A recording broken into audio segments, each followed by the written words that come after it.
audio. Oh la vache, c'est quoi ce délire?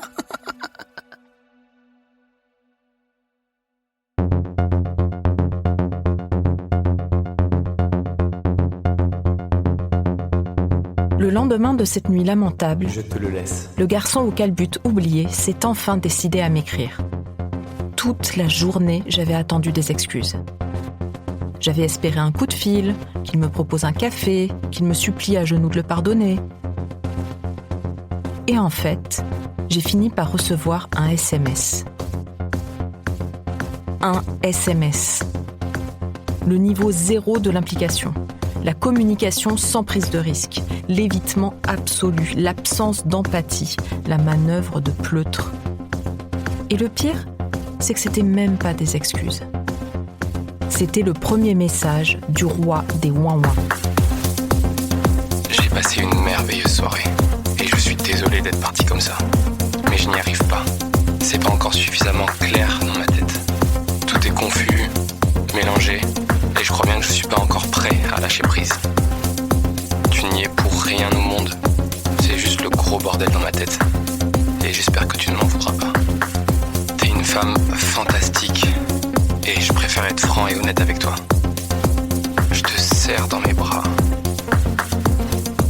Si fort.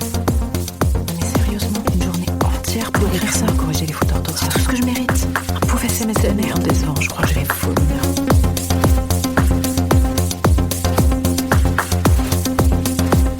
La dialectique du calbut sale, épisode 2, le roi des ouin-ouin.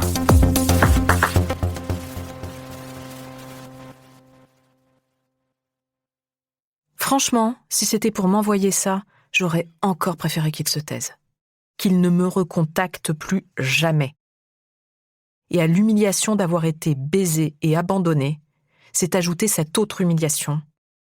Je venais de me faire tège par texto. Analyse de texte, c'est pas toi, c'est moi. Diane Saint-Réquier, éducatrice sexuelle, fondatrice de Sexy Soucis. Et ce que je trouve le plus typique, et c'est pour ça que j'ai eye roll, c'est vraiment tout le truc de genre, j'y vois pas clair, c'est pas clair dans ma tête. Et à la fois, j'ai eye roll, et à la fois, quand je te dis ça, je me dis, putain, j'ai déjà envoyé ce genre de message. Mais en fait, c'est ça. En fait, c'est ça qui m'a terrifiée, c'est que quand j'étais très en colère quand j'ai reçu son message, parce que ce genre de message de merde, genre, je suis pas bien en ce moment, je l'ai déjà fait aussi. Et on l'a toutes fait, en fait. Et en plus, mais franchement, il y a des fois où c'était vraiment vrai quand même, hein, tu vois, genre où j'étais dans une situation fucked up et compliquée dans ma vie et pas disponible émotionnellement. Non, pas c'est moi. Juste que c'est. Moi, j'ai menti à chaque fois.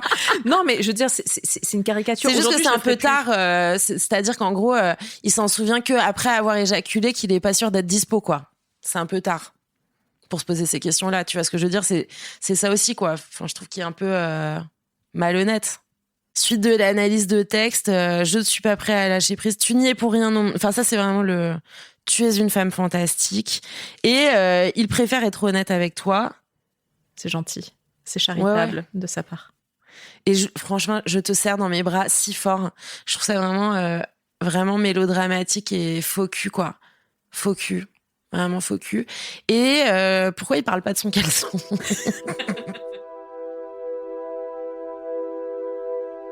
En discutant avec Diane, je me rends compte que ce qui me choque le plus, c'est que le gars ne m'a même pas demandé une seule fois comment j'allais. Comment est-ce que je me suis sentie le lendemain matin au réveil, l'état dans lequel j'étais après son départ, si j'étais pas trop fatiguée pour aller bosser. Rien. Preuve qu'il ne s'est même pas rendu compte qu'il avait une individu au bout de sa bite. Preuve que dans sa tête, il n'y avait aucune altérité. Je n'étais rien ni personne. Le type avait tout bonnement baisé tout seul. Ouais, écoute, je t'appelle parce que j'étais chez le coiffeur, je me suis fait une nouvelle coupe de cheveux, je te la montrerai, tu me diras ce que t'en penses. Et il y avait Miossec qui passait à la radio, et là j'ai halluciné parce qu'il y a une chanson de lui qui s'appelle Le Chien Mouillé, qui raconte exactement ton histoire. Alors je te la lis, du point de vue du garçon évidemment, donc peut-être qu'on peut y trouver une réponse. Écoute. En silence, comme pour mieux m'égarer, pour ne pas te donner la chance, pour ne pas me laisser te confier ce qui s'agite dans ma panse, ce qui palpite dans mes pensées. De toute façon, ça n'a pas de sens, de toute façon, c'est embrouillé. Et puis, ça sent un peu trop l'essence, et puis ça sent le chien mouillé. Alors, n'y vois pas trop d'inconvénients si cette nuit, sur la pointe des pieds, En silence, sans rien avoir à rajouter, je descends l'escalier comme on danse, le pantalon perdu sur les souliers, en laissant mon slip éminence perdu sous le sommier. C'est dingue, non ? Lui, c'est un slip éminence qu'il porte, mais c'est un peu une histoire de caleçon, lui aussi. Je peux poser des questions ? Bien sûr. Il s'en est rendu compte que t'avais pas joui ? Caroline de Haas, militante féministe. Je trouve que c'est une excellente question.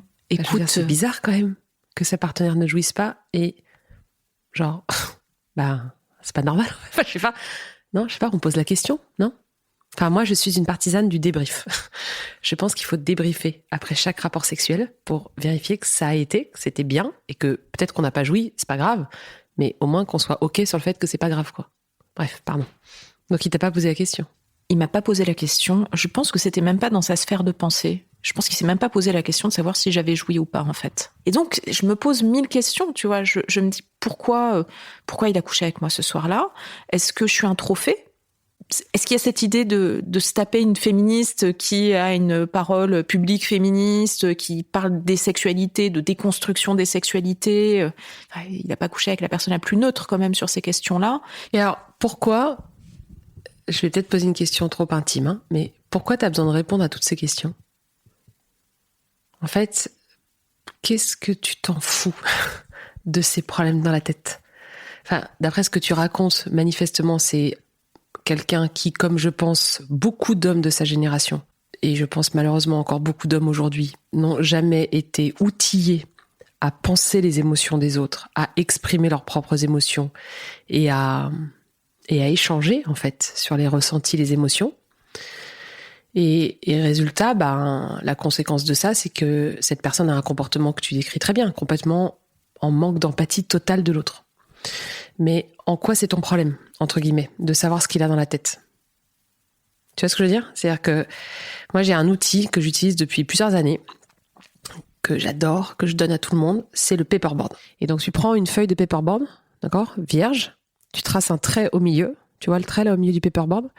À gauche, t'écris ce qui relève de ton pouvoir et de ta responsabilité. Et à droite, t'écris ce qui relève pas de ton pouvoir et pas de ta responsabilité. Et tout ce qui est à droite, tu te le sors de ta charge mentale. Parce que, en fait, là, pour moi, ce qui relève de ton pouvoir et de ta responsabilité, c'est de prendre soin de toi. Tu vois ? C'est pas d'éduquer ce monsieur. Et donc, ma première réaction, c'est de me dire, mais pourquoi on se pose toutes ces putains de questions de merde ? Pourquoi on se pose ces questions à chaque fois ? À chaque fois qu'on est dans une relation intime avec un mec, on va prendre la charge mentale de ses émotions, de ses problèmes, de ce qu'il a pensé. Est-ce que tu as vraiment besoin d'avoir des réponses à ces questions ? Après, très sincèrement, qu'est-ce que ça a eu comme conséquence sur lui ? Comment il a pensé les trucs ? Encore une fois, c'est pas... en fait, ça ne m'intéresse pas. Moi, ce qui m'intéresse, c'est toi. Comment tu vas ? Comment tu gères ça ? Comment, tu vois, t'en fais un podcast ? Enfin, ça, je trouve ça trop intéressant. C'est quoi tes émotions ? Voilà, qu'est-ce que t'as fait de ce putain de caleçon ? Est-ce que tu l'as brûlé en dansant autour, nu, avec ton womanizer ? J'en sais rien. Tu vois, c'est ça qui m'intéresse. Mais lui, est-ce que vraiment ça nous intéresse ? Oui, un nouveau petit moment musical, parce que figure-toi qu'après Miosek, là c'est ma fille qui a mis Weshden. Et Weshden, écoute, elle parle aussi de caleçon, figure-toi. Alors là, c'est un autre contexte, mais enfin, là, elle lui dit de reprendre son caleçon, ce que tu aurais pu lui dire. Alors écoute, je te lis là aussi les paroles. C'est la chanson Anissa. Et elle dit « Alors comme ça, tu m'as trompé, t'as cru que j'allais pas capter. Et t'as changé de parfum de numéro comme si par les keufs t'étais recherché. Apparemment, tu m'aimes pas, c'est une autre que t'aimes. Tu parles avec une Anissa, mais moi je m'appelle Weshden. Et là le refrain. Tu prends tes caleçons sales, es-tu hors de ma vue? Tu n'as pas de principe, je te jure sur ma vie. Me tromper avec ma cousine, mais t'as pas de valeur. J'ai appelé mon grand frère et il vient tout à l'heure. Je suis un peu ton grand frère, quoi. Et donc je suis venu.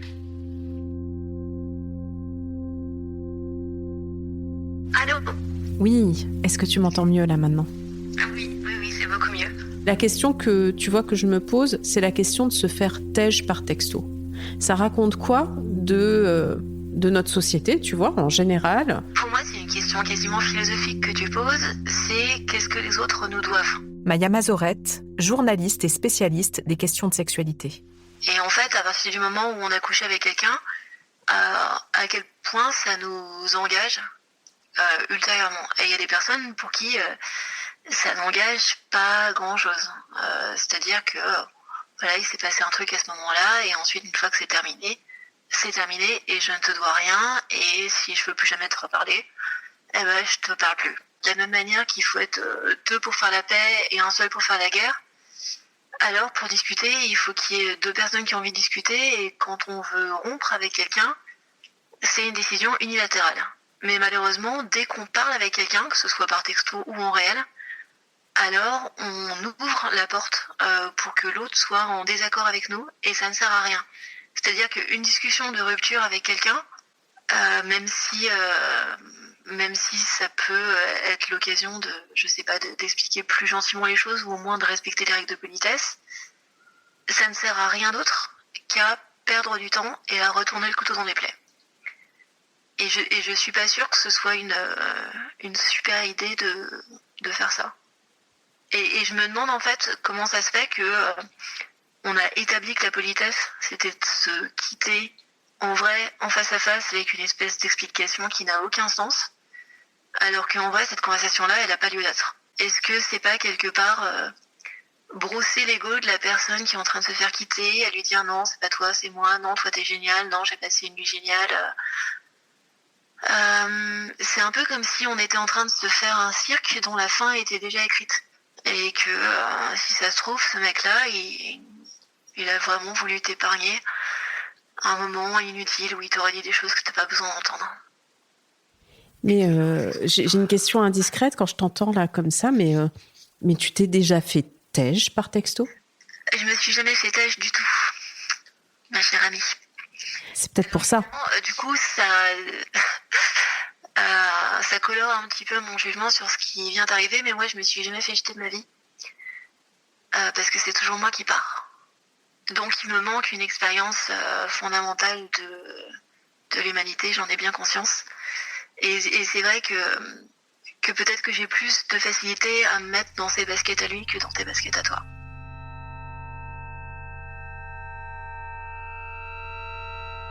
Est-ce que y a pas quand même quelque chose de, je sais pas, j'allais dire de civilisationnel, tu vois, il y a quand même un truc dans le fait aujourd'hui que la rupture soit sans implication aucune, c'est-à-dire de rompre sans implication personnelle, même sans la voix. Et ça, tu vois, ça me questionne, cette absence totale d'implication dans la rupture et presque d'absence d'altérité, tu vois, puisque t'envoies ça et t'oublies même qu'il y a quelqu'un qui va le lire, quoi. J'ai cette sensation-là. Je sais pas, t'en penses quoi ? Alors, bon, moi, ce texto, je m'en souviens, parce que tu me l'as forwardé, je pense, 2 heures après. Xavier Delaporte, journaliste, producteur de radio, spécialiste des questions numériques. Bon, évidemment, j'étais pas tellement d'accord avec ce que tu disais. Bon, d'abord, je pense que c'est injuste de dire qu'il n'y a pas d'implication du texte. Il y a effectivement le fait de t'épargner la réaction et que tu maîtrises, disons, l'argumentaire sans être interrompu. C'est ça l'avantage du texto, tu vois, c'est que tu peux réfléchir, tu poses un argumentaire et t'as personne en face qui fait une tête bizarre, ou qui se met à pleurer, ou qui gueule dessus. Mais c'est pas vrai qu'il n'y a pas d'implication dans un texte. La preuve, là, le mec, tu vois, c'est-à-dire qu'il va se retrouver exposé avec X personnes qui vont faire l'exégèse de son pauvre texto qu'il a envoyé super mal, tu vois, tu peux pas dire qu'il n'y a pas d'implication dans ça. Tu vois, à la limite, il aurait passé un coup de fil, t'aurais aucune archive. Là, t'as une putain d'archive, tu vois, que tout le monde regarde. Il fait, ouais, non. Donc, tu peux pas dire qu'il n'y a pas d'implication. Donc, premier truc. Bon, par ailleurs, je veux dire, t'es une littéraire, tu sais qu'il y a des implications dans le texte. Je veux dire, il passe dans le texte des émotions, tu vois, des hésitations, des redites, etc. Bon, donc, tu vas pas me défendre, si tu veux, de manière honnête, le fait qu'il n'y a pas d'implication dans un texte. Après, et si c'était vrai qu'il était mal dans sa tête ? Et si c'était vrai ? Non mais tu vois, je veux dire, tu peux pas non plus complètement mettre de côté cette hypothèse. Après, il y a la question de les formules qu'il emploie, etc. Bon, et c'est vrai que j'ai un souvenir, si tu veux, d'un texte qui n'était pas d'une fondamentale singularité dans les arguments qu'il employait, la manière dont il les enchaînait, etc. Et effectivement, il y avait quelques lieux communs. Bon, voilà. Mais d'abord, il y a une réflexion théorique à avoir sur la question du lieu commun, y compris dans le discours amoureux. Enfin, c'est-à-dire que, tu vois, un truc, si c'est un truc, une formulation, si c'est devenu un lieu commun, c'est qu'à un moment, ça a été une vérité. De nouveau, l'histoire aurait pu s'arrêter là. D'ailleurs, dans un premier temps, je n'ai pas répondu à ce SMS. Je me suis dit que ça n'en valait pas la peine. Et puis tout à coup, 2 jours plus tard, allez savoir pourquoi, ça m'a pris. J'ai hésité à te répondre, mais tu vois, je vais le faire quand même. Même si ma première réaction aurait plutôt été de te dire de boire mes règles avec une paille et une ombrelle. Mais si ça peut éviter à une autre femme de se retrouver semi-nue à 3h30 du mat avec un emballage de capote au sol et un caleçon sale, alors ça en fera au moins une de sauvée. Ouais, c'est ça, boire mes règles et avale bien surtout. Et là, ça l'a réveillé. Et il m'a laissé un long message. Un interminable vocal de 3 minutes. Wa wa wa wa wa. Wa wa wa wa wa.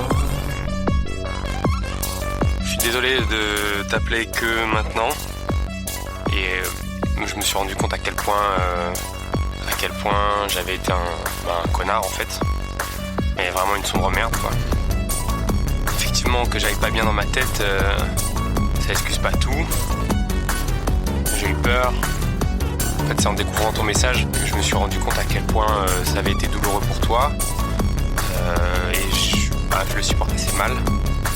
Parce que ça me ressemble pas. Et que j'ai pas l'impression d'être comme ça. J'ai pas l'impression d'être comme ça dans la vie, quoi, d'habitude. J'ai jamais fait ça, quoi. En fait, je me sens sale de ce que j'ai fait, moi, quoi. D'ailleurs, j'avais même pas l'intention de coucher avec toi le premier soir. C'est plutôt moi qui me sens super mal dans ce que j'ai fait, moi. Il parle beaucoup de lui, quand même. C'est ce que j'allais dire. Alors là, on est vraiment sur le festival du jeu, quand même. Combien de fois il dit jeu, là, dans le message, là ?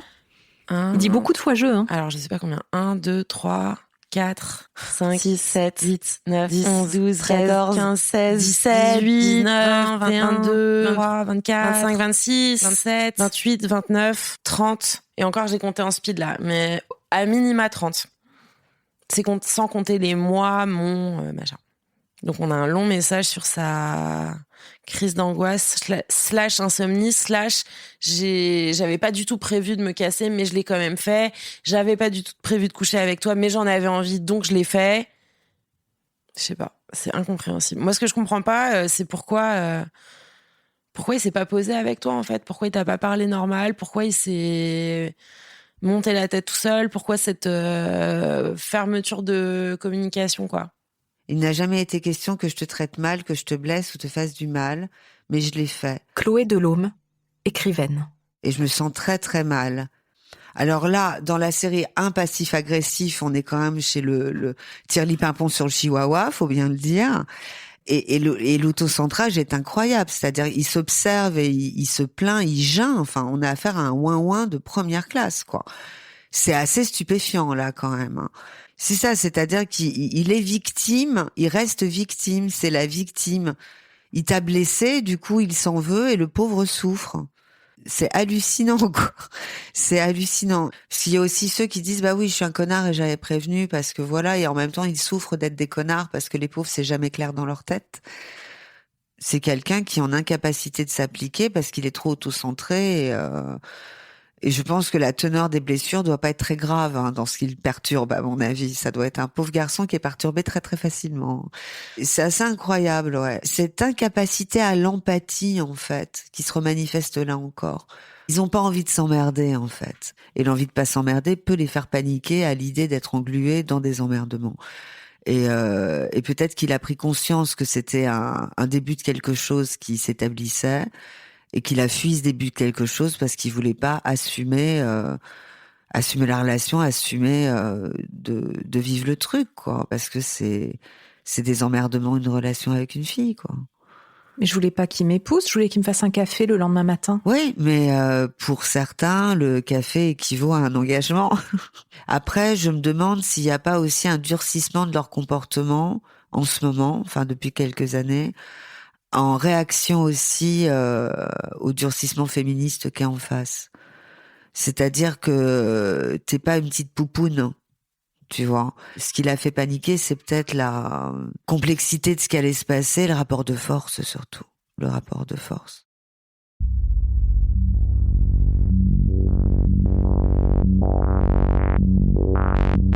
Et si c'était ça la raison ? Une histoire de rapport de force ? Et si c'était que le garçon au calbut avait eu peur ? Peur de perdre le pouvoir. Tellement peur que le seul moyen de repartir la tête haute, c'était de m'humilier. Et si c'était pour me faire perdre le contrôle de la situation ? Parce que les femmes qui contrôlent, en général, quand on veut les casser, c'est d'abord au lit que ça se passe. Je suis désolé de t'appeler que maintenant. J'ai bien vu ton message, excuse-moi sincèrement.